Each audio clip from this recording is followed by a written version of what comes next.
The play was broken down, and I was on that side, and I knew the defense was all focused over there, so I made my way and ran the baseline, hid under the defense, and Denzel was up there, and he saw me coming to the corner, and I just knew my teammates had faith in me to hit the shot, so I shot it, and it went in. So it was a very important three that we needed. Oh, man, that baseball team was incredible. I mean, I really appreciated all the athletes coming out. I know that, you know, Dan Coonan really made it a point that we need to have the athletes here. You know, worst case scenario, if the students aren't going to come out like they're capable of doing, let's get our athletes out to support our athletes. It's what our department does. It's what it's always done.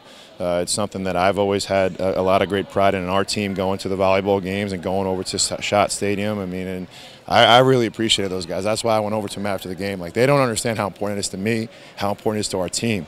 Like, to see that, and if we can keep garnering that type of support from them, that makes a difference to us.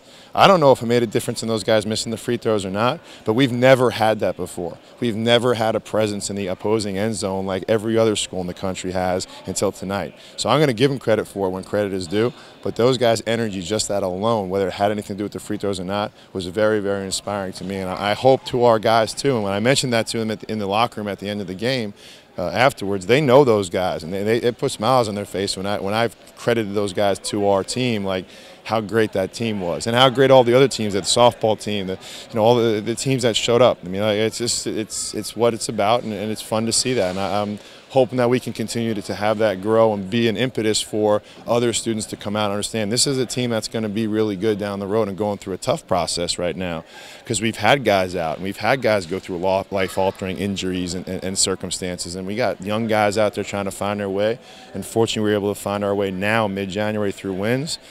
Hopefully we can continue to do that on Saturday. I mean, I couldn't be more excited to get to a game, because I just love coaching these guys and I love where they're getting, and I know they have so much more room for improvement, and we are nowhere near our full potential. But that's the beauty of the season and the process you go through, and hope they, you know, can embrace that and keep getting better. I've seen it grow a ton. Coming into my freshman year, it was just a completely different program, I would say. I mean, we didn't have our field.